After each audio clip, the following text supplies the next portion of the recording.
안녕하세요. 예술에 관한 수다, 예술적인 수다를 지향하는 SBS 대표 팟캐스트 커튼콜 283회 시작하겠습니다. 저는 아나운서 이병이고요.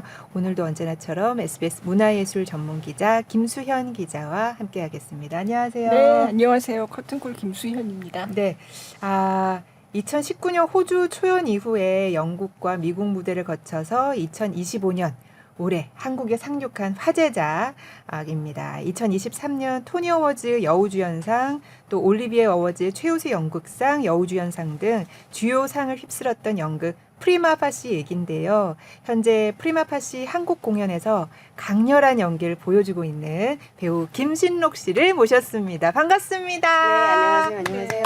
네, 안녕하세요. 배우 김신록입니다. 반갑습니다. 네네. 이미 보고 나왔습니다. 역시 네, 경험이 많으셔가지고 네. 많이 바쁘신데 이렇게 어제 공연을 하시고 또 오늘 이렇게 나와주셨어요. 네, 어제 공연을 또 보셨다고 그래가지고 따끈따끈한 들어오시는데 따끈따끈하게 맞아요. 느낌이 달랐을 것 변호사님이 여기 들어오신다. 네, 아까 오늘 의상도 약간 셔츠를 제가 한번 입고 오셔가지고 더 그런 느낌이었는데. 그러게요. 네. 어쨌든 보셨잖아요. 전 며칠 전에 보셨죠. 봤는 며칠 그쵸? 한 일주일 전? 아니 한 2주 정도 된것 아, 같아요. 거의 시작할 때 네, 보셨는구나. 네, 초반에 봤어요. 네. 그때 무대에 서 계신 거 봤다가 지금 이렇게 가까이서 보니까 무대에서 굉장히 커 보였거든요. 맞아요. 또 1인극인데 무대가 꽉 찬 느낌이었는데. 네. 근데 또 아니 그때 뵀을 때부터는 그래서 무대에서 존재감이 굉장히 큰 맞아요. 분이구나 네. 이런 생각을 했어요. 네. 근데 제목이 이제 프리마 파시. 모두 F 발음을 파시. 신경 쓰셨습니다. P와 F에. 네. 네. 네. 아무튼 그 좀 생소한 제목이라 제목 얘기도 좀 해주시고 어떤 연극인지 좀 소개를 먼저 해주세요. 네. 프리마 파시가 이게 라틴어라고 해요. 아, 근데 네. 이제 프리마가 이제 처음 뭐 그런 뜻이고요. 프리미어 뭐 이런 거랑 비슷하겠죠. 그다음에 파시는 페이스 얼굴이라는 뜻이에요. 딱 처음 봤을 때 인상. 네. 그래서 법률 용어로는 이렇게 처음 봤을 때 강력한 반증이 나타나기 전까지는 유죄라고 확증할 수 있는 어떤 증거 같은 거를 말한다고 알고 있어요. 그래서 이 프리마파시라고 하는 작품은 아주 전도 유망한 변호사가, 여성 변호사가 특히 성폭행 사건을 굉장히 많이 맡아왔던 변호사가 본인이 미묘한 데이트 강간의 피해자가 되면서 그 증인석에 서게 되는 이야기예요. 그래서 자기를 지켜줄 거라고 믿었던 제도, 평생을 헌신해온 제도가 어떤 방식으로 진실과의 괴리 속에서 증인을 괴롭히는지 그리고 그게 얼마나 진짜 진실에 가닿기에 역부족인지를 이제 체감하면서 다시 구조에 대한 이야기, 세계에 대한 이야기를 좀 하는 작품이에요. 굉장히 1인극이라서 어떻게 저걸 다 하실까? 맞아요. 네. 중간에 쉬는 시간도 없고. 그러게요. 네. 근데 처음에 대본을 딱 이거 한번 해주세요 이렇게 들어오잖아요. 그때 봤을 때는 어떤 느낌이셨어요? 길다. 네. 길다. 그리고 이게 재밌는 게 파트 1하고 파트 2의 세계관이 완전히 달라요. 네. 그래서 파트 1은 내가 주체로서 이 세상을 막 굴려갈 수 있고 내가 의도대로 이 세상을 파악할 수 있고 전체를 알 수 있고 네. 이성과 논리로 깨끗하게 전달할 수 있는 세계예요. 근데 이제 파트 2의 세계는 내가 애써서 그런 이성적인 세계를 계속 이렇게 지향해 보려고 해도 자꾸 과거의 기억이 틈입해 들어오거나 막 감각들이 나를 혼란스럽게 만들거나 이런 세계인 거죠. 그래서 두 개의 세계관을 연기해야 된다는 게 저한테 굉장히 흥미로웠고 네. 그다음에 주제적으로는 2019년도에 쓰여진 작품이라서 정말 미투 전국에 쓰여진 선연한 네. 작품이었던 거예요. 근데 이제 2025년 한국에서 이게 초연될 때 어떻게 확장된 이야기를 할 수 있을까 이걸 좀 고민하게 하는 작품이었어요. 네.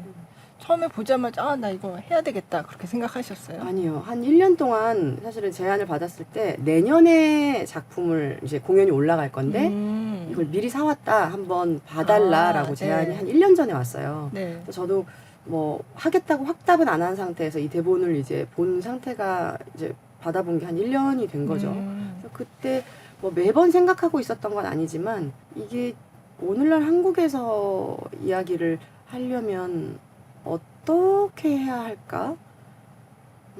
너무 이분법적으로 서로를 혐오하고 총질하고 이런 사회를 벗어나는데 어떤 방식으로 일조할 수 있는 작품인 것 같다. 근데 그게 어떻게 돼야 할까? 뭐 이런 고민을 좀 많이 했던 것 같고 네. 사실 저도 조승우 선배님이 하는 그 햄릿을 보고 네.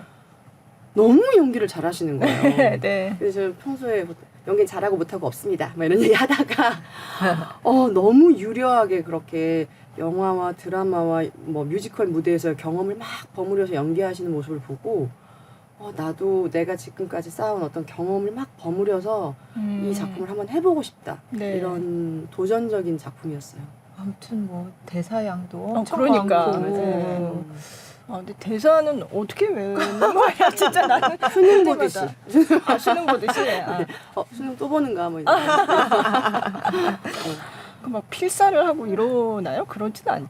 필사를 하지는 네. 않는데 저 같은 네. 경우는 이제 배우마다 좀 다르겠죠. 네. 근데 저는 오히려 예전에는 대본을 놓고 대본을 쫙 외우고 그 다음에 이제 무대에서 연기를 좀 찾고 이런 네. 방식으로 연기를 했었는데 최근에는 그 몸하고 말이 정말 맞아지는 순간을 계속 발견해가면서 대사를 외워서 거의 공연 직전까지 대사를 외우게 되는 것 같아요. 왜냐하면 무대가 서면 또 무대의 공간과 위치가 달라지니까 정말 이 순간에 이 위치나 이 몸에서 나오는 말을 이렇게 매칭하기 전까지는 그냥 논리로만 대사를 외우지 않으려고 오히려 조금 노력을 하는 것 같아요. 그러면 뭔가 현장에 가서 뭔가 이게 붙는 거예요? 네, 현장에 가서 명확해지는 것들이 있는 것 같아요. 그리고 관객을 만나면 더 명확해지는 것들이 있고, 그래서 공연하면서 깨닫게 되는 것들이 있거든요. 그래서 네. 첫 공을 하고 되게 중요한 걸 깨달아서 또 예를 들면요. 배우들과 이제 이런 걸 깨달았다 또 나누기도 네. 하고 재판 16장에 이제 17장에 반대 신문을 막 받는 도중에 네. 공연하기 전에 연습할 때도 애덤이들 우리한테 숙제였거든요. 네. 애덤이 뭐 기억하라고 뭐 눈빛을 네, 보내. 네. 그러니까 내가 거기서 기억해. 그럼 애덤이 뭐 뭔데 내가 애덤 때문에 기억을 네. 하냐. 뭐 이제 이런. 네. 근데 거기서 이제 제가 그런 대사가 있어요. 애덤이 나한테 필요하면 언제든지 연락하라고 했는데 네. 내가 안 했다. 왜 그랬을까? 수치심. 그래. 이런 대사가 있는데 네. 원래 연습 때까지는 왜 안 했을까? 수치심 때문이었지. 뭐 수치심 맞아. 뭐 이렇게 했는데 네. 그게 그 순간에 공연을 하는데 되게 모호한 거예요. 내가 이 중요한 일을 수치심 때문에 연락을 안 한 건가? 근데 이제 생각을 잘 해봤더니 애덤이 되게 이 사회에 연착륙해 있는 굉장히 유능하고 그죠. 예, 이 컴플렉스가 없는 네. 뭐 개인적으로는 있을 수 있지만 구조적인 컴플렉스가 없는 인간인 거죠. 저는 이제 워킹 클래스 출신으로서 네. 개인의 역량을 통해서 이렇게 하이 클래스에 와 있지만 저 사람은 그냥 뼈속부터 그러니까 저 사람에게 내가 어떤 자기 인생을 어쩌면 걸어야 되는 것을 요청을 했을 때 저 네. 사람이 발벗고 나서서 도와줄까? 이런 어떤 의구심 그리고 또 너무 나하고는 다르게 뼛속부터 저렇게 하이클래스인 사람에게 이런 부탁을 하는 것에 대한 나의 컴플렉스 뭐 이런 게 교묘하게 작동을 해서 어쩌면 저 사람은 내가 정말 바지가랑이 자꾸 매달렸으면 도와줬을 수도 있구나. 근데 그건 또 그 사람의 몫이지만 네. 그렇게 했다면 이제 저 사람의 어떤 숙제가 생기겠죠. 이걸 내가 도와줘야 되나 말이야. 왜냐면 굉장히 유능한 형법 변호사고 그죠. 네. 저 사람이 줄리언이 그전에도 그런 일을 했다는 정보를 가지고 있기 맞아요. 때문에 네. 저 사람이 나섰다면 어쩌면 재판의 형세가 달라졌을 수 있단 말이에요. 네. 근데 그걸 안 하는 거잖아요. 네.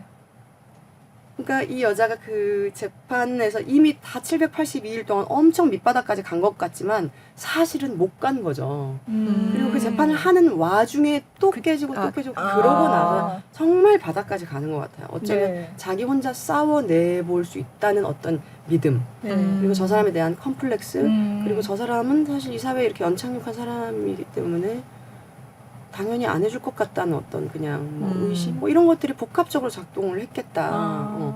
그런 걸 공연을 하면서 막 실시간으로 알게 돼요. 네. 그게 정말 연극의 묘미인 것 같아요. 또 할 수 있으니까. 저도 그 장면 보면서 애덤한테 좀 도움을 청해보지 그러게요. 그 생각을 했거든요. 그러니까요. 네. 그러니까 네.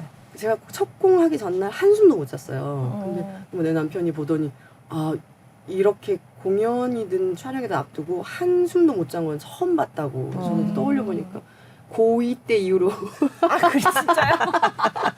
고2 때 이후? 고3 때도 잔 것 같다. 약간 네. 이런 생각이 들면서 뭔가 시험을 앞두고 벼락치기를 하는 그런 네. 느낌. 근데 첫 공 전날은 뭐 긴장해서 못 잔 게 아니라 네. 갑자기 이런 질문들이 갑자기 그랬나? 꼬리를 그 수치심 맞아. 이게 수치심이었을까? 뭐 이런 것들이. 근데 이 대본이 굉장히 재밌는 게 되게 선명한 이야기를 하고 있다고 느껴지지만 구조 자체는 네. 부분들은 되게 현대적이에요. 너무 미묘하고 이렇게 여러 결로 들여다볼수록 결이 네. 많이 생기는 되게 현대인을 다루고 있다는 생각이 들어서 그래서 흥미로운 작품이고 현대적인 작품인 것 같아요. 네. 맨 첫 장면부터 굉장히 인상적이었어요. 그 경주마처럼 이렇게 얘기하는데 우리는 이제 경주마 이런 게 그렇게 익숙하진 않잖아요. 그렇죠. 그래서 예. 처음에 좀 무슨 얘기를 하려고 저러나 이렇게 가는데 이게 이렇게 연결이 되는구나. 굉장히 자신만만하게 정말 경주마의 어떤 그 팽팽한 이 어떤 긴장감과 이런 마치 게임처럼 경주처럼 그 법정에 임한다는 그거잖아요. 예. 근데 또 이게 원래 원문 대사에는 thoroughbred라고 되어 있어요. 네. 그러니까는 순수혈통의 그 그죠. 종인 말을 thoroughbred라고 하는데 네. 순수혈통 경주마겠죠. 그 영국은 이제 계급이 그죠. 워낙 네. 이렇게 두드러지는데 맞아요. 우리나라는 그게 그렇게 두드러지지 않아서 영국에서 유학하고 있는 제 제자가 와서 보고는 네. 정말 이 영국 계급적으로 보면은 진짜 더 역겨운 그러니까요. 작품이다. 네. 예를 네. 들면 줄리언이 클럽에서 이 테사 허리에 손을 감잖아요. 네. 그러니까 일종의 플러팅을 그렇게 한 그죠. 건데 네. 앨리스한테는 절대로 그렇게 못 한다는 거예요. 네. 그러니까 자기 계급 사람한테는 그런 식으로 안 한다는 거지. 그러니까 이 여자가 워킹 클래스 출신이기 때문에 네, 좀 아무리 개인의 역량이 뛰어나고 이제 처음에 이 사람이 하는 말은 구조를 보지 마. 한 개인이 역할만 하면 돼. 그리고 그 역할에서 난 여기까지 올라왔고 네. 나는 뭐 다 잘할 수 있어. 뭐 이렇게 말하는 사람인데 그 안에서도 사실은 이 구조에 은근한 불합리한 처우를 계속 그러게요. 받아오고 네. 있었고 네. 결국에는 이제 마지막에 다시 구조로 돌아갈 수밖에 없는 네. 이야기를 하는 거죠. 그리고 말씀하신 것처럼 법을 게임처럼 다루는 걸로 시작을 하잖아요. 네. 그래서 막 게임이야. 그리고 이제 그 프리마 파시처럼 이게 일견이란 뜻을 갖는데 얼핏 보는 거. 네. 탁 보면 아는 거. 근데 나중에 가면 이 여자가 그 표정을 못 읽거든요. 네. 방금 저 사람이 고개를 끄덕인 게 동의하는 걸까? 아닐까? 이걸 못 읽어요. 네. 근데 1장에서 시작할 때는 온통 그거를 다 알아보죠. 일견으로 사인으로 맞아요. 받아들인단 말이에요. 네. 눈을 까딱해서 됐어. 오케이. 쟤 나갔어. 뭐 이렇게. 근데 유일하게 이 여자가 이 게임의 세계에서 탁 비껴났던 적이 있어요. 제나를 성폭행 피해자인 제나를 반대 신문할 때. 그때도 나는 게임을 하려고 했는데 네. 이 여자가 너무 떨리는 어떤 현존으로 네. 내가 다른 여자들을 위해서 이 일을 하는 거다라는 말을 딱 했을 때 이 네. 여자는 그 가발과 이 갑옷 안에서 막 이렇게 하다가 게임의 세계를 찢고 네. 현실이 확 나를 맞아요. 덮친 거예요. 네. 실제가. 그래서 이 여자가 너무 당황하거든요. 음. 그래서 막 자기를 더 다잡아요. 아니 그렇지 않아. 왜냐면 그리고 특히 실제라는 건 오히려 이렇기 때문에 더 우리는 더 언어의 세계로 논리의 세계로 돌아와야 돼. 뭐 이렇게 이 얘기를 하는데 저는 그 장면이 그렇게 흥미로워요.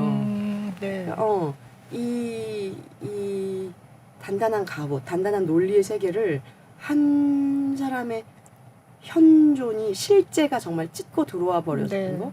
그래서 이 여자가 이 깨끗한 세계에서 갑자기 어떤 진흙탕을 밟은 거죠. 네. 그래서 막 진흙을 털고 이제 다시 들어와서 살다가 정말 진창에 빠진 거예요. 그죠. 네. 네.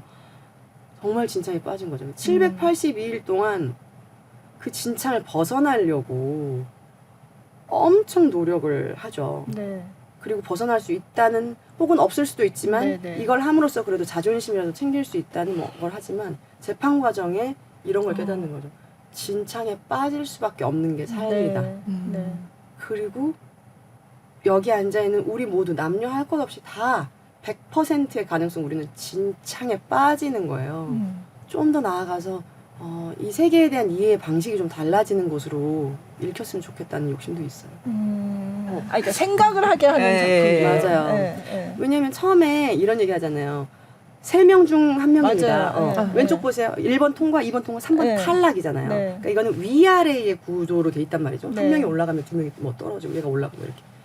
수직의 세계인 거잖아요. 네. 근데 마지막에 이 여자가 또 왼쪽 보세요, 오른쪽 맞아요. 보세요 할 때는 어떤 세계냐면 내가 가운데 있고 왼쪽 오른쪽이면 내가 3분의 1의 가능성이잖아요. 네. 근데 이 사람이 중심이라면 내가 왼쪽에 있으니까 또 3분의 1이에요. 이 사람 중심으로 내가 오른쪽 사람이니까 또 3분의 1이에요.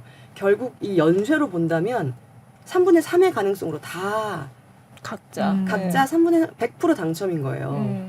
그러니까 측위의 세계인 거죠. 이게 전위의 세계라면 이건 어쩌면 가로로 이렇게 퍼지는 세계인 거예요. 이 우리가 위아래로 내가 위로 올라갈까 네가 밑에 있을까 위아래의 세계가 아니라 내 왼쪽 내 오른쪽을 진짜 둘러보는 세계에서는 모두가 당사자일 수밖에 없게 되는 거죠. 그래서 이게 제가 이걸 발견했을 때 진짜 너무 흥미로웠고 아 근데 이게 대사 안에 정확하게 없으니까 네. 이게 어떻게 전달될 수 있을까? 사실 그 마지막에 3명 중에 1명이 성폭력 피해자라는 그거 아마 영국이나 뭐 호주의 통계겠죠. 그래서 우리나라는 어떨까 사실 찾아보지 못했어요. 제가 찾아봐야지 이렇게 생각했는데 근데 이게 성폭력이라는 게 굉장히 여러 범주의 뭐 성희롱부터 굉장히 많은 거를 포괄하잖아요. 그렇게 치면 3명 중에 1명이 아니라 정말 더 많을 텐데 이런 생각을 사실은 했고요. 예, 예. 어제 공연 보고 간 이제 친구랑 차를 마시는데 3명 중에 아니라 2명 중에 1명일 거야. 막 이러는데 100%다 내가 그 이제 왼쪽 오른쪽 하면 100%를 이야기한다고 했더니 그래 100%다. 제가 이제 딸만 넷인데 저희 집이 100%예요. 네. 왜냐면 너무 작은 일부터 큰 일까지 맞아요. 있으니까. 네. 사회에 나가서도 뭐 정말 생각지도 못했던 장소에서 뭐 피해를 입을 수도 있고 그런 거를 뭐 경험이 없는 분들도 물론 계시겠지만 사실 저는 대부분 가지고 계실 거라고 생각하거든요. 그래서 그 얘기할 때 굉장히 내 얘기 같다 이런 느낌이 들었어요. 예. 지금 저 테사는 굉장히 좀 그 중에서도 정말 진창에 빠져서 저렇게 어려움을 겪고 있는 건데 나도 좀 정도는 다를지 몰라도 피해를 입은 적이 있다는 생각이 드니까 진짜 남 맞아요. 얘기 같지 않더라고요. 맞아, 계속 생각하게 되고. 근데 어쨌든 테사는 그거를 표면으로 끄집어내서 일을 시작한 거잖아요. 나는 어떤가 그런 생각하게 되더라고요. 그냥 그걸 묻고 지나가는 경우도 굉장히 사실은 더 많으니까. 그렇죠. 근데 저도 기사를 쓰고 기자로 일을 하니까 뭐 이런 경우에 뭐 어떻게 해야 되고 이런 거를 사실 글로는 굉장히 많이 봤거든요. 그래서 이렇게 피해가 딱 봤을 생겼을 때 때는 뭐 어떻게 해야 된다 뭐 이런 저 하면 안 되는데 생각하셨어요? 저 샤워하면 안 되는데 그러나 그거는 이제 이성적인 그쵸. 얘기고. 근데 그 순간에 그죠? 어떤 감정적으로는 맞아요. 정말 그래서 그렇게 될 것 그렇겠다. 같아요. 이게 그냥 가이드라인 이런 거는 뭐 어디 가서 뭐 신고를 해라. 피해를 뭐 옷을 버리지 말아라. 빨지 말아라. 이런 얘기까지 나와요. 근데 현실에서는 그렇게 안 되지. 맞아. 그러면서 봤어요. 그 태사가 성폭력 사건을 거의 전담하다시피 한 그러니까요. 유능한 변호사인데도 그렇게 하잖아요. 이 설정 자체가 굉장히 강력한 거죠. 맞아요. 이걸 다 아는 사람이 그리고 이런 걸로 그렇게 공격을 해왔던 사람이 그죠. 실제로 신고를 해야 되겠다 결정하기까지가 사실은 하룻밤이 채 안 걸리지만 그 안에서 정말 이게 엎치락뒤치락 하는 거예요. 막 씻었다가 막 문자를 지웠다가 다시 막 저장을 했다가 일단 집에서 나왔는데 내가 신고를 한다면 경찰서로 가면 되고 아니면 그냥 집에 있으면 되는데 이거를 결정을 못하니까 3시간을 걷는 거예요. 그죠. 이거 어떻게 해야 될지 몰라서 정말 이게 이성이 작동하는 영역이 아닌 거죠. 그 과정이 너무 리얼했어요. 그러니까요. 그래서 되게 생각을 많이 하게 하는 것 같아요. 근데 사실 그거를 연기하시는 게 굉장히 힘드실 것 같아요. 사실은 체력적으로 힘이 드는데 이게 저는 이 여자의 회복이 어디에 있는가 그 지점을 찾아내는 게 굉장히 어려웠어요. 오래 걸리고 처음에는 부아디르인가 그래서 자기가 하고 싶은 말을 막 쫙 하는 그 순간 근데 이제 결국 찾아낸 지점은 어디였냐면 이 여자가 부하디를 하고 나서 그 다음날 선고받으러 와가지고 나는 법정 변호사 오래 일해와서 제 무죄 안 나올 거 알아 이렇게 자신 있는 척 했지만 막상 무죄 선고가 내려졌을 때 이 여자 다시 일어나지를 못한단 말이에요. 그리고 엄마가 가자고 하는데도 신생아를 떠올리게 하는 대사를 해요. 무엇을 붙잡아야 할지 모르겠어. 어떻게 일어나는지 어떻게 이 법정을 걸어 나가는지 어떻게 이 건물을 벗어나는지 모르겠어. 그러니까 정말 이렇게 이제 태어난 사람 같은 거예요. 내가 아는 건 오직 어디선가 언젠가 어떤 식으로든 무언가 반드시 바뀌어야 한다는 것. 이 말을 하면서 겨우 일어나서 다시 탁 서는데 이 순간이 고양된 순간이라기보다는 다시 대지에 탁 발을 딛고 서는 순간이구나. 그래서 그 순간을 잘 연기하는 게 저한테 너무 중요해요. 안 그러면 되게 산산이 부서지고 무너진 채로 이제 집에 가게 되는 거죠. 근데 그 부분을 잘 연기하고 났을 때는 굉장히 큰 회복이 오히려 오는 것 같아요. 어떤 완전히 새로 탁 시작할 수 있는 힘 같은 거. 네. 그래서 저는 관객분들도 정말 저 앞에 있는 배우와 함께 이 시간을 막 견디고 고통받고 그러고 계시다가 마지막 그 순간에 그래도 대지를 밟고 다시 일어나서 집으로 돌아갈 수 있는 네. 힘? 그리고 그 돌아갈 때는 이곳에 올 때와는 약간 달라진 어떤 나, 새로 태어난 나가 됐으면 너무 좋겠다. 네. 그런 바람을 가지고 있죠. 네. 그러니까 이게 그냥 일반적인 해피엔딩이라면 나쁜 놈은 벌 받고 쟤는 유죄가 되고 그렇게 끝나면 너무 좋겠지만 사실 현실에서 그런 일이 많지 않다는 걸 우리도 알고 네. 있잖아요. 네. 마지막에 어쨌든 이렇게 문을 쫙 그러니까, 열고 나간단 말이에요. 그래서 그 부분이 패배 어떻게 보면 졌으니까. 네. 그러니까 법정에서는 졌지만 어쨌든 이게 완전한 패배는 아니라는 느낌을 좀 주거든요. 거기서. 네. 네. 되게 재밌는 게 사실은 커튼콜을 다 끝내고 네. 배우가 문 열고 나가는데 관객들이 네. 다 태사가 문 열고 나간다라고 네. 이렇게 언급을 하세요. 네. 그러니까 정말 태사가 문을 열고 나가는 걸 너무 바라시는 거예요. 저도 그 문을 열고 나가는 순간도 굉장히 좋아하는 순간인데 네. 문을 한 번도 열리지 않았던 그 문을 어떤 약간의 망설임 끝에 용기를 갖고 확 열어 제끼고 네. 또 그걸 관객분들이 너무 환호를 해주시고 그리고 문을 탁 닫고 이제 현실로 돌아올 때 그 감각이 너무 좋아요. 네. 네. 뭔가 괜히 더 밝아지는 그 느낌이 네. 있잖아요. 확 이렇게 열리면서. 네. 공들여 열고 있습니다. 근데 그 테이블 있잖아요. 그 가운데 엄청 되게 무거워 엄청 보이던데요. 무거워요. 네. 어쨌든 엄청 힘들. 어제 거의 안 돌아가는 거 아니야? 약간. 네. 이게 파트 1에서는 그나마 계단을 안에 넣어놓고 있어서 네. 테이블 형태라서 좀 중심축에서 바깥쪽을 미니까 잘 돌아요. 네. 이제 네. 파트 2에서는 양쪽에 계단이 나오잖아요. 그러고 나니까 이제 미는 게 계단 안쪽을 미니까 축에서 너무 가까워져서 더 무거워요. 근데 이게 희한하게 이제 파트 2에서 이 인물이 너무 고통받고 너무 지치고 그런 상태니까 그게 이제 중첩이 돼서 시지프스처럼 내 인생 굴려간다 이제 이런 마음으로 의도를 하셨을까요? 처음엔 의도 안 했지만 하다가 하다 보니. 의미를 막 찾아버려. 그래가지고 이건 생존기다. 네. 생존을 향해서 내가 포기하지 않고 나아가는 어떤 힘을 보여줄 수 있겠다.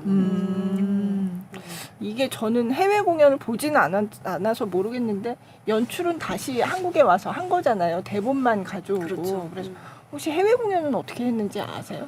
원래 네. 그 엔티라이브라고 네. 그 페이지에도 올라와 있었던 네, 작품이래요. 근데 그렇다고 저는 들었어요. 못 봤는데 네. 이유가 뭐냐면 그 작품이 다시 유럽 어딘가에서 이제 오프라인에서 공연을 시작하면서 네, NT에서도 내렸구나. 내리고 네. 유튜브에 돌아다니던 영상도 꽤 길게 돌아다녔었대요. 네. 근데 그것도 다 쥐잡아 내린 거예요.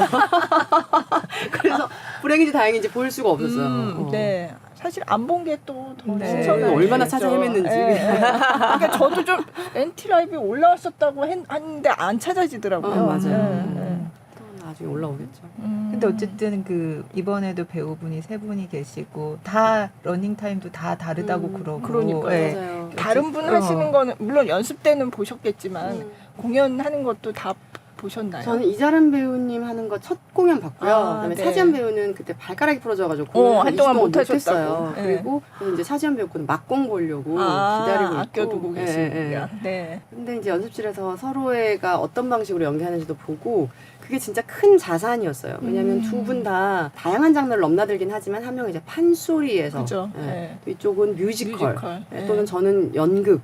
그래서 다른 장르에서 온 배우들이 공연을 무엇을 공연이라고 생각하는가? 연기를 뭐라고 생각하는가가 정말 달라요. 그리고 그게 보여요. 그래서 다른 장르의 어떤 엑기스를 좀 이렇게 배우는 기분? 그게 진짜 큰 도움이 되고 네. 좋았어요.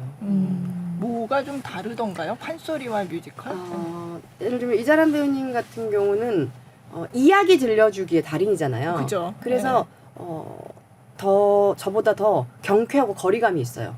그리고 이걸 형이나 구조 안으로 탁 넣는 힘 같은 것이 있고, 네. 그다음에 차지연 배우는 사실은 뮤지컬의 특성은 아닌 것 같은데 차지연 배우님 자체가 의심을 하지 않는 힘이 있는 거예요. 네. 어떤 사실적으로 이 그냥 상황을 받아들여 버리는 거. 네. 내가 네. 그 사람이다. 지금 이 상황이야. 그래서 굉장히 감정적으로 큰 진폭을 쓰고, 어쩌면 이게 뮤지컬이 이 표현의 바운더리가 넓어서 네, 그럴 네. 수도 있을 것 같은데 진폭이 굉장히 큰 배우고, 그래서 그런 걸 보면서 나 무슨 장에서 내가 너무 들어가 있는 것 같다. 네. 자라머니 보면서 거기를 조금 더 경쾌하게 이야기 들려주기 형식으로 빼야 되겠다. 이런 걸 보기도 하고, 또 지연 배우가 어떤 부분을 딱 연기하는 걸 보면 그래, 그럼 저기는 내가 너무 결벽적으로 거리감 갖지 않고 좀 해내봐야 되겠다. 이런 것들도 조율하고. 그러니까 아까 이야기 들려주기라고 하셨는데 이게 어떨 때는 이야기 들려주기인 것 같은데 어떨 때는 또 이게 여러 사람이 연기하는 것 같을 때도 있고 그렇단 맞아요. 말이에요. 이게 넘나드는 게 참 어디에 이게 중점을 둬야 될지 이게 되게 힘들겠다 그런 생각이 들었어요. 저는 요새 이제 워낙 매체에 가서도 연기를 하고 하기 때문에, 특히 넷플릭스가 네. 얼마나 재밌습니까? 네. 뭐 드라마, 영화 이런 매체들이 이제 어떤 서사를 들려주는 데는 연극이 따라갈 수가 없는 것 같아요. 막 시리즈물이 나오고 그죠. 뭐 네. 단편부터 쇼폰부터 시작해서 엄청난 장편까지, 그것도 그렇고 해서 제가 요새 연극을 그래도 꾸준히 해오면서 느끼는 건 몸으로 격파해내야지만 열어젖힐 수 있는 세계까지 가는 것이 연극이라는 좀 생각이 드는 거예요. 그게 연극이 할 수 있는 일이다. 그래서 이게 만약에 라디오로 이렇게 했을 때도 똑같이 전달이 된다면 그건 연극이 아니다. 네.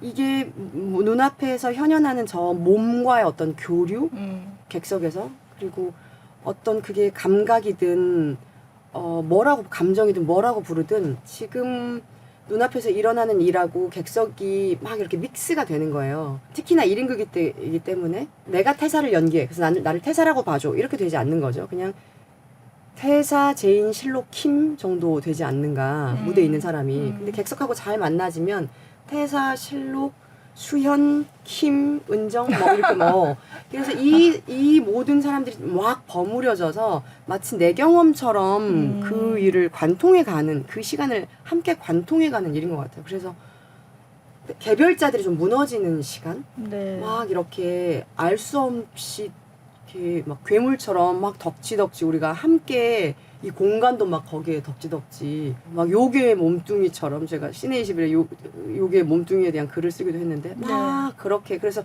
그 요괴가 그 열린 문으로 막 흘러 넘치고 극장 문 밖으로 막 흘러 넘치고 이런 상상을 저는 좀 하거든요. 그냥 네. 비주얼적으로. 연극 무대가 깨끗하지 않았으면 좋겠다. 그렇게 좀 확 뒤섞였으면 좋겠다. 체액이 실제로 막 열기와 막 콧물 눈물과 막 채취와 땀과 막 이런 게 범벅이잖아요. 객석에서도 막. 네. 그게 연극이 할 수 있는 일이구나. 그런 생각을 해요, 요즘에. 뭔가 갑자기 갑자기 왜 하울을 움직이는 성. 네, 그런 게 생각났어요. 저 그런 거 저도 네. 생각하면서 네. 발상을 하는 거예요. 그것도 생각나고 그 생가치루의 행방불명에서 거기 가오나 씨. 그런 생각이 그런 느낌이 들었어요. 네. 그럼 이게 1인극이면 배우분도 여러분이고 이게 어디까지 배우의 어떤 재량에 맡기는 건지 큰 컨셉과 해석에만 우리가 동의를 하고 네. 이게 1인극이다 보니까 배우가 스스로 만들 수 있는 것을 그냥 100% 열어줘서 근데 기술적인 부분들, 예를 들면 조명이랄지 음향이랄지 이런 게 들어와야 하니까 큐 같은 것을 우리가 이제 맞춰야 되니까, 그러려면 최소한의 위치, 최소한의 네. 어떤 큐잉 같은 것들은 합의를 하고 네. 그것으로 가는 길은 각자가 다 만드는 거죠. 근데 우리가 서로를 봤기 때문에 유사해지는 부분도 있고 네. 그럼에도 불구하고 달라지는 부분들이 있는데 파트 1의 세계는 그래도 유사해요. 왜냐하면 이 세계는 아주 논리와 구조로 이루어진 세계거든요. 그죠. 예, 주인공이 자 여기는 법정, 이번에는 우리 집, 여기는 캠브리지 대학교 전환하는 데서 전환이 되는 세계인 거예요. 네. 그리고 주인공이 막 이끌어가고 하는 세계예요. 일종의 doing의 세계인 거죠. 내가 해. 근데 파트 2의 세계는 얘가 하려고 하는데 자꾸 멱살 잡혀서 다른 데로 끌려가는 세계예요. 나는 진술하고 싶은데 줄리언을 2번 본 기억이 나를 덮쳐서 뜬금없이 줄리언을 봤던 이야기를 막 하게 되는 거예요. 그래서 파트 2의 세계야말로 이성과 논리가 아니라 감각의 세계이고 몸의 세계고 살의 세계인 거예요. 네. 그러니까 이 세 사람이 어떤 기술이나 논리로 격파하는 이 파트 1은 비슷하지만 정말 자기의 정말 자기가 사는 방식, 삶을 뭐라고 이해하고 있나 이런 것들이 온전히 드러나는 게 저는 파트 2라고 생각하거든요. 그리고 그거를 그렇게 개인이 달리 설계하도록 그냥 이 프로덕션에서 열어준 거죠. 네. 그게 배우한테는 굉장한 도움이자 그 도전이었죠. 네. 그러면 혹시 약간 그 대본이 있지만 약간 내 말맛에 맞게 좀 달라지거나 그런 경우도 있나요? 사실 이게 영어기 때문에 네. 번역본을 우리는 이제 받았잖아요. 그렇죠. 그럼 이제 네. 그 번역본을 가지고 치밀하게 번역해나는 작업을 다시 했어요. 그래서 세 명이 번역의 언어가 약간씩 다른 부분도 존재하고 저 같은 경우는 이제 1의 세계와 2의 세계관을 좀 완전히 다른 세계관을 구축하고 싶다는 게 굉장히 저한테 큰 네. 목표였고 언어적으로 대비되는 단어들을 잘 살린다거나 반복되는 단어들은 계속 똑같은 단어를 써준다거나 번역적으로 네. 이런 거에 네. 좀 공을 들인 것 같아요. 어떤 단어가 예를 네. 들면 뭐 이야기에서 허점을 짚어내는 거야. 네, 뭐 네. 이런 말인데 허점이 아니라 그냥 홀이라고 돼 있어요. 저는 그 구멍이란 구멍. 말을 그대로 네. 살렸는데 왜냐하면 뭐 철학적으로도 구멍을 통해서 어떤 것이 틈입해 들어오고 뭐 네. 이런 세계관하고 좀 맞아서 그게 해석될 여지를 좀 주고 싶다 뭐 이런 거. 또 일관성이라는 네. 단어를 계속 집요하게 살려주 네. 일관성 비일관성이란 말로 살려준달지. 네. 근데 그리고 이제 기다려라는 말도 계속 살려주고. 네. 근데 이제 번역은 매끄럽게 하기 위해서 기다리고 있어. 기다리고 있는 중이야. 뭐 이런 네. 걸 번역한다도 wait 있으면 그냥 기다려. 기다려. 네. 뭐 이렇게 살려준달지. 그리고 이 대본이 되게 현재적으로 지금으로 네. 쓰여 있는데 그냥 텍스트만 놓고 보면은 이 상황을 이해하고 어떤 일종의 이 장면에 대한 해석을 가지고 이걸 하기도 이렇게 번역할 수가 있잖아요. 그러니까 네, 그런 일이 네. 일어나지 않게. 예를 들면 왕실 변호사가 나한테 그 사무소의 자산이나 함께 일하게 될 변호사에 대해서 이야기해줘. 나는 뭐 감사의 제안을 받아들이겠다고 해. 네. 근데 이제 자랑을 늘어놔. 이렇게 번역이 되어 있다면 이건 이제 여기에 대한 어떤 해석을 딱 네, 가진 네. 입장이잖아요. 그러니까 네. 그런 해석이 좀 거치고 지금 이 순간에 이렇게 인식되는 것들로 좀 말을 바꿔내려는 노력을 좀 하고 좀 오히려 원문 그대로의 네. 그 감각을 막 살리려고 했던 것 같아요. 왕실 변호사 이런 거 사실 잘 모르니까 그래서 뭐 그런 게 있나 보다 이렇게 생각했고 또 변호사 사무실을 옮기는데 거기는 비싸서 안 된다 이런 얘기가 나오니까 맞아요. 좀 어렵죠. 네. 거기는 뭐 일종의 렌트비를 또 내긴 내야 되나 봐요. 그러니까요. 그래서 저기는 저런 식으로 그런가 왜 보네. 로펌에 거기 일하는 변호사인데 왜 저걸 렌트를 그러니까. 비싸다고 네, 하지 이런 맞아요. 생각이 좀 시스템이 다른가 보다 이런 생각했고 맞아 되게 계급이 많이 작용하는 것 같다는 느낌 받았어요. 근데 제가 잘은 모르니까 그냥 그런가 보다. 근데 재밌는 게 또 테사가 또 영국에 유학하고 있는 제자이기 때문에 정말 맞는지 모르겠지만 네. 남아공 쪽 이름이래요. 그래요? 테사가. 네. 근데 얘의 오빠 동생은 미키 존이는 또 다른 쪽 이름인 거예요. 유럽 쪽. 그러니까 그냥 얘 이름만 들어도 얘는 딱 서열에서 계급 사회에서는 그 정통 귀족 집안 영국 애들하고 학교를 같이 다닌 거죠. 그러니까 이제 이름에서 오는 그것도 이미 있는. 네. 그러니까 되게 중층적인 이 계급이 막 걸려 있는 이야기라고 그렇구나. 하더라고요. 네. 그럼 줄리언이라는 이름은 뭔가 귀족적인 이름이죠. 줄리언은 귀족이었죠. 베네딕트하고 비슷한 거죠. 그러니까. 애덤이나 앨리스도 부잣집 네. 그냥 귀족 집안이고. 그럼 이 대본을 쓴 작가가 저기죠 변호사라고 변호사죠. 네. 하더라고요. 네. 그러면은 본인이 실제 겪은 일을 쓴 건 아닌 거고요. 그렇게는 언급하지 않고 있더라고요. 다만 자기가 아주 어릴 때 변호사에 처음 임용될 때 즈음에 이미 생각해 놓은 스토리를 이걸로 하고 그 다음에 똑같은 내용을 소설로도 썼어요. 그리고 또 최근에는 또 변호사가 주인공인 작품을 또 써서 네. 올해 웨스트엔드에 올라갔다고 하더라고요. 아 그래요? 영국에. 네. 그러면 가장 좋아하는 장면은 이 연극 중에서 사실은 대본 볼 때도 그렇고 그 부하들이 끝나고 나서 한 여성과 눈을 맞추는 그 장면을 가장 좋아한다고 늘 말하고 싶은데 네. 사실 진짜 좋아하는 장면은 그 다 커튼 걸 끝나고 문 열고 나갈 때 좋고요. 아, 네. 제나가 아까 말했던 그 실제가 나를 탁 치고 나갔을 때 내가 너무 당황한단 말이에요. 네. 그 순간도 되게 좋아요. 어. 그리고 그거를 이제 다시 메이크업 하기 위해서 막 엄청 논리를 막 강변하는데 그 논리를 강변하는 그 순간도 굉장히 쾌감이 있어요. 그렇고 그리고 18장에서 겨우겨우 일어나서 서는 순간 그 순간이 아주 짧은 순간에 많은 일을 해내야 돼서 진짜 잘 해내기가 어려운 장면인데 그래서 아직 정말 지금이다 뭐 이렇게 느껴보지 아직 못한 것 같아요. 지금 공연 한 달째 해가고 있는데 그래서 거기를 정말 잘 찾고 싶다 네. 생각이 들고 또 그 젊은 여성과 눈을 마주치는 그 장면은 여전히 좋은 장면입니다. 네. 근데 엄청 대사가 빨리 해야 되고 그래서 저러다가 말이 꼬이거나 그러니까요. 하나를 놓치거나 이러면 어떡하지? 막 그런 이렇게 아슬아슬한 그런 경험들도 있으신가요? 실제 이런 무대 질문을 할 올라갔을 때? 때마다 퇴퇴퇴 막 하세요 막 이렇게 혹시나 그렇게 될까봐 근데 보면서 전혀 그런 걱정은 저는 들지 않았어요. 그냥 너무 자연스럽게 하고 너무 있으니까. 자연스러우신데 그냥 이제 집에 가는 길에 저걸 어떻게 하지? 그치. 저걸 어떻게 다 외웠을까? 차력소 나무 이런 얘기도 나오고 하는데 어떤 날은 이 대사를 빼먹고 넘어가면 이제 하는 중에 뒤에 하기도 하고요 아니면은 그냥 괜찮은 대사면 그냥 넘어가기도 중간에 또 이제 그런 것도 생각하면서 하는 거죠. 아까 무대 이렇게 실제 공연하면서 더 또 느끼는 바가 있다고 하시는 거 보면 실제 진짜 무대에 올라갔을 때 진짜 비로소 그 사람이 돼서 뭔가 이렇게 느낌이 오시나 봐요. 그 사람이 된다는 특히나 1인극이니까 이런저런 스윙을 계속해야 되잖아요. 네. 그래서 그 사람이 될 시간도 여력도 없는데 그 인물이 된다는 감각보다는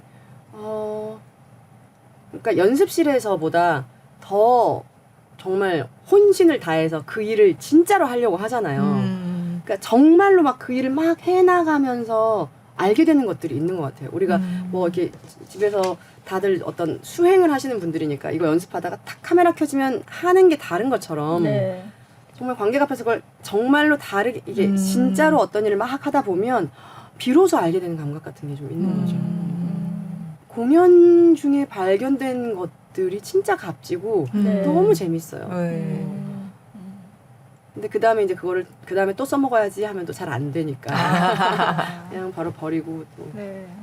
저희가 이제 영상이 하나 있잖아요. 네. 실제 공연하시는 모습인 네. 거죠? 네. 잠깐 보겠습니다. 가지고 놀아.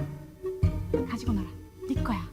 네 손바닥 아니야. 그냥 저걸 가지고 놀아. 쫙 잡아 늘려도 보면서 네 거니까. 반대신문. 재판을 꼭 본능대로 움직이는 거야. 나는 질문해. 증인의 답변을 반복해. 한 번 더 반복해. 증인의 얼굴을 쳐다봐.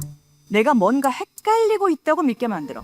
내가 사건의 정황을 잘 파악하지 못하고 있다. 서류를 몇 장 뒤적여. 내가 길을 잃었다고 믿게 숨소리야. 검사의 비웃는 소리. 좋아, 좋아. 지금 아주 좋아. 한 번 더 서류를 넘겨. 이번에는 내 의뢰인이 피고석에서 불편한 듯이 몸을 뒤척여. 좋아. 자, 이제 나는 질문을 한 번 더 반복해. 증인이 떠들게 내버려둬. 오바해서 떠들게. 증인이 명확히 하게 내버려둬. 좋아. 네, 설명 너무나 감사합니다. 근데 이 부분이 좀 명확하지가 않은데, 증인이 눈으로 나를 무시해. 저자 뭐 법대나 뭐나 이제 막 졸업했나? 별거 아니네. 증인은 이제 안심해. 자기가 우위에 있다고 믿거든. 이제 조심하지 않아. 두려워하지 않아. 더 이상 경계하지 않아. 우리는 스푼을 하나씩 들고 함께 젤라또 통을 파. 서로 떠먹여주면서 와인이 꽤 괜찮은 레드 와인. 부드러워. 와인과 젤라또가 섞이고 그 다음엔 키스. 차갑고 황홀한 키스. 그리고는 대화. 전에 사귀었던 사람들 이야기를 해. 나는 몇 명 없는데 줄리언은 꽤 있어. 오, 우리는 좀 더 마셔. 줄리언이 공익법률사무소에서 프로보노로 일한 마음에 들어. 기절할 것 같아. 여자 셋 중에 한 명입니다. 왼쪽을 보세요. 오른쪽 보세요. 우리 중에 한 사람입니다.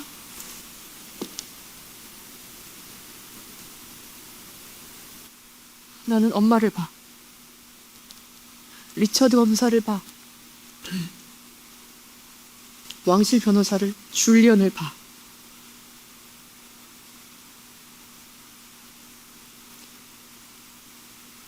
슬픔이 파도처럼 밀려와.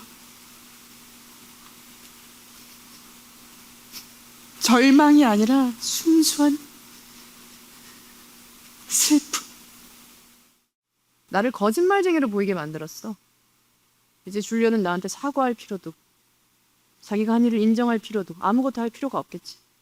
제도가 그냥 엉터리에다가 엉망진창 같아. 제도가 다 망가진 것 같아. 왼쪽을 보세요. 오른쪽을 보세요. 나는 망가졌어.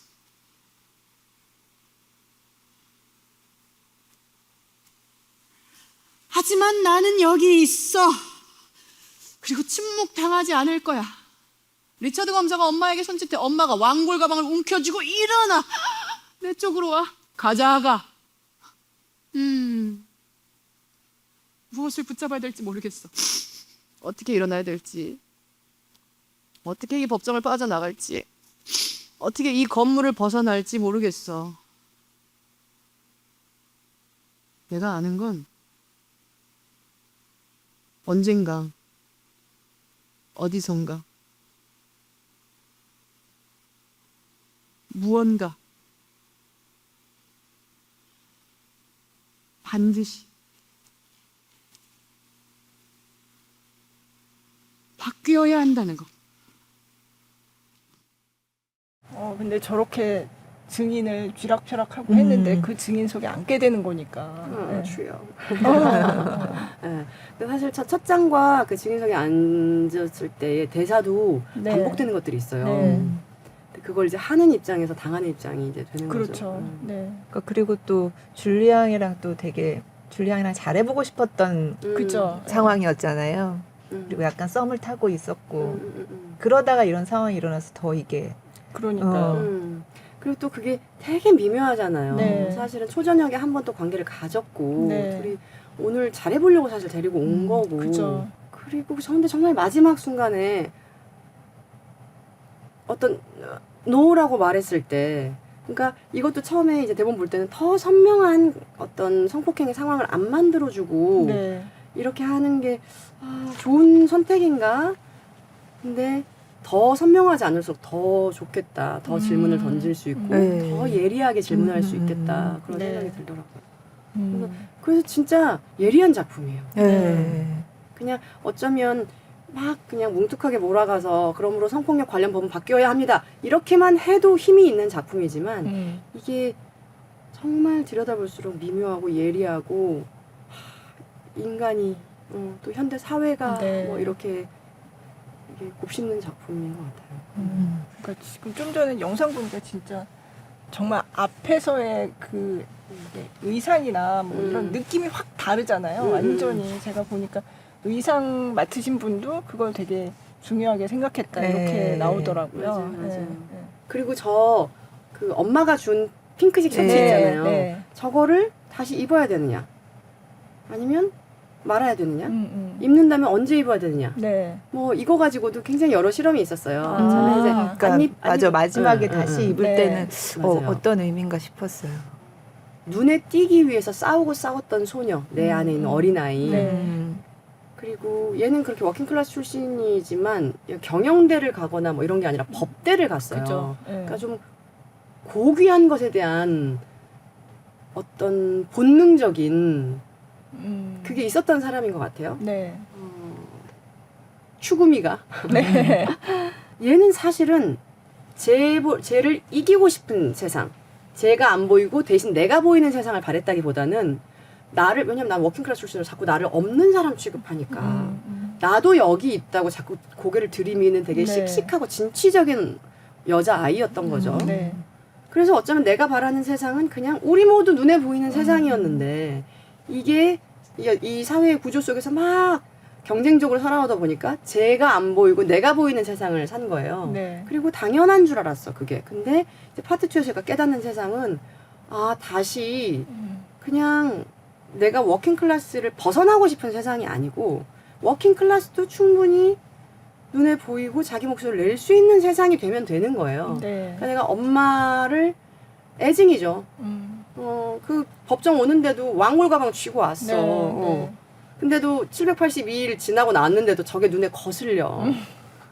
근데 마지막 재판 받으러 갈 때는 부하들이 다 하고 내 앞에 온 여자들 보고 내 뒤에 네. 올 여자들 보고 이 사회가 바뀌어야 된다, 이 세계가 바뀌어야 된다는 이야기를 하고 나서는 그 엄마가 준 그 옷을 입고 네. 법정으로 가는 거예요. 네. 근데 이제 막 법정 파트 2 시작할 때 다 이거 입고 있어야 되는지, 그러니까 도대체 이걸 언제 긍정해야 되는지, 부하들일 때 입어야 되는지 막 이러다가 아니면 안 입어야 되는지, 이 여자가 세계관 바뀌었다고 꼭 이거 마음에 안 드는데 입고 법정 가는 것도 너무 교조적이다 막 이러다가 어쩌면 진짜 바라는 세상은 우리 모두 내가 여기 있다는 것을, 여기 있어라는 말을 이 여자가 처음에도 하잖아요. 네. 다들 화려해, 나만 빼고. 하지만 나도 여기 있어. 그냥 나도 여기 있다는 걸 존중받는 사회? 그래서 이거 엄마가 사준 거니까 뭐 대단한 취향 아니더라도 이쁠 수 있다. 네. 있고 엄마 마음이 나한테 그만큼 더 중요하니까. 폴리에스테르 100% 이런 게 중요한 게 아니고. 네. 되게 다른 세계로 이 여자가 나아가는 상징적인 어떤 현실이라면 어쩌면 줄리안이 무죄가 됐으니까 이제 무고로 이제 걸겠지. 네, 전 그 생각이 딱 들더라고요. 그래서 그러면 또 다시 법정에서 싸움을 해야 되나 이런 생각이 제가 너무 무고로 걸면 싸워야죠. 그죠. 예. 그러니까 제가 그 생각까지 한 거예요. 힘들다. 제가. 재판 안 해도. 끝났네요. 너무 퇴퇴퇴. 기분 좋게 문 열고 나갔는데. 제가 그렇지. 그러니까 현실은 현실을 그럴 수 생각하게 있죠. 된다는 거죠. 네. 현실에서 그런 일이 많이 너무 많죠. 너무 기사를 많이 봤으니까 예. 이런 일이 있다는 거를 그래서 나 왜 무고까지 생각 안 했지? 마음 무거워졌어. 되게. 또 어떻게 해결하나? 문을 거의 반쪽만 열고 나가게 돼. 아니 문을 열고 나가서 그 다음에 그럼 또 싸워야죠. 예. 맞아요. 네. 그러니까 이게 작품이 또 되게 현대적인 게 낭만적이지가 않잖아요. 네. 뭐 줄리언이 유죄 판결을 받지도 않고, 그리고 뭐 이 여자가 완전히 회복해서 막 네. 잔다르크처럼 네. 이렇게 되지도 않고, 동시에 현실적이고, 그래서 네. 오히려 진짜 제대로 된 진짜 어렵게 해야 건져 올릴 수 있는 그냥 다 닳고 다른 그냥 어떤 희망이라는 그냥 단어가 아니고 네. 진짜 이 여자가 어디에 가 닿았을까? 어디에서 새로 일어난 걸까? 이거를 진짜 사유하게 되는 작품이었어요. 네. 네. 그러니까 이게 잘못하면 부하들이쯤에서 되게 낭만적으로 바뀌어야 합니다 하면서 네. 끝날 수 있는데 그 뒤가 있다는 게 너무 재밌어요. 네. 대본에 보면요. 다 나우예요. 때와 장소가 이제 나오잖아요. 1장 나우, 2장 나우, 3장 나우. 네. 근데 이제 파트 2에 가면 나우에서 then으로 막 왔다 갔다 해요. 맞아요. 막 네. 기억이 나를 막 몇 달 네. 잡고 끌고 가니까. 그리고 18장만 레이터예요. 근데 여기서 연기하는데 이게 레이터라는 게 뭘까? 그걸 가지고 되게 논의도 많이 하고 생각도 많이 하고 이후에 도래할 세계에 대한 어떤 바람? 네. 냄새 같은 것을 탁 맞는 장면인 것 같다는 생각을 네. 저는 하거든요. 네. 그래서 그 시기가 그 세상이 도래하지 않았지만 도래할 어떤 세상에 대한 그 가까운 이제 동료 배우랑 일본 공연을 간 적이 있어요. 다른 작품으로. 네. 근데 저는 완전히 길치고 그래서 이제 호텔 밖을 나가면 일단 나가고 싶지도 않아. 네. 근데 이제 나가도 정말 연습실 가거나 공연장만 가고 싶지. 그리고 이제 나가면 바로 이제 이렇게 되는데 그 언니는 어릴 때 시골에서 산 사람인 거예요. 근데 요코하마를 갔었는데 딱 나가자마자 저쪽이 바다인가 보다. 냉기를 맞은 거예요. 정말요? 오. 저쪽이 바다다. 바람 불어오냐? 네. 안. 그러면서 전라도 사람이. 바람 불어오냐? 안. 뭐 소금기가 있는 바람이 불어온다는 거예요. 오. 그리고 가면 막 카레집이 여기다 막 이 근처에 카레집이 있다 막. 네. 그래요. 아, 어쩌면 이막의 세계는 그 마지막 18장은 객석에 앉아있는 모두 이 지도에 표시되어 있지 않고 네. 아직 정말 인식까지 도달하지 않았지만 체험적으로 그 세계가 올 거라는 바다 냄새가 난다 정도의 경험을 하고 있는 게 아닐까? 네. 뭐 이런 생각을 했어요. 그래서 문 열었을 때 밝아지고 뭔가 맞아요. 뭔가 분명히 여기 지하니까 공기가 신선하지는 않을 것 같은데 뭔가 좀 새로운 공기가 들어오는 것 같은 그런 느낌이 있었어요. 네. 딱 맞네요. 그러면. 네. 바다 냄새. 아, 참. 근데 1인극이 그전에도 제가 살아있는 자를 수선하기도 보고 했지만 너무 힘든데 뭐가 좋으세요? 1인극, 난 이건 해야 되겠다. 이런 뭔가 도전하게 하는 1인극만의 특징이 있나요? 이걸 실시간으로 다 겪어내는 게 갖는 네. 힘이 있는 것 같거든요. 네. 그러니까 보는 사람도 그렇고 하는 사람도 그렇고 이게 인물이냐 배우냐를 구분할 수 없어지는 맞아요. 때에 네. 이르잖아요. 네. 저 힘든 게 배우가 힘든지 네. 지금 인물로서 우는 건지 배우가 네. 우는 건지 뭐 이렇게 되잖아요.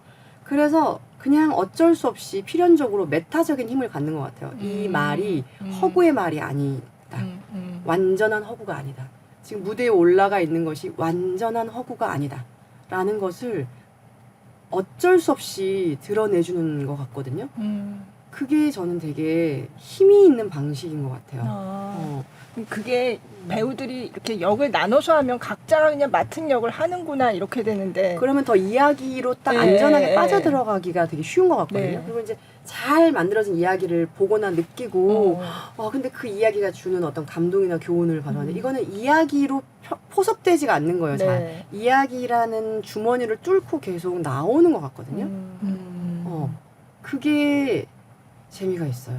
그리고 그게 되게 연극적으로 유효하다. 네. 아까 말했듯이 제가 뭐 통제한다는 표현도 파트 1에 되게 많이 나와요. 통제력. 네.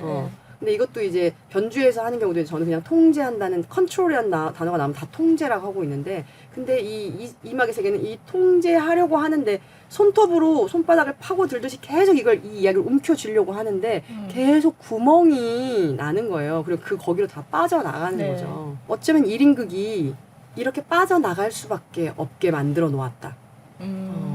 그 이야기라는 주머니에서 실제가 빠져나가고 또 완전히 만들어 놓은 막 리듬 템포 어떤 형 안에서 배우가 혼자 하는데 어떻게 실패 없이 하겠어요. 네. 어떤 목표를 반드시 비껴날 수밖에 없게 만들고 그게 매력이에요. 그리고 이 프리마파시에서도 파트 1의 세계는 실패 없는 세계라면 파트 2의 세계는 실패하는 세계거든요. 네. 근데 실패를 연기하는 건 되게 힘들잖아요. 실패를 연기할 수도 없고 그냥 실패해야 되는 건데 네. 1인극은 실패할 수밖에 없기 때문에 굉장히 적확하게 맞아 들어간다. 실패할 수밖에 없다. 네. 정말 깨끗하게 말끔하게 해낼 수 없잖아요. 콧물 계속 나.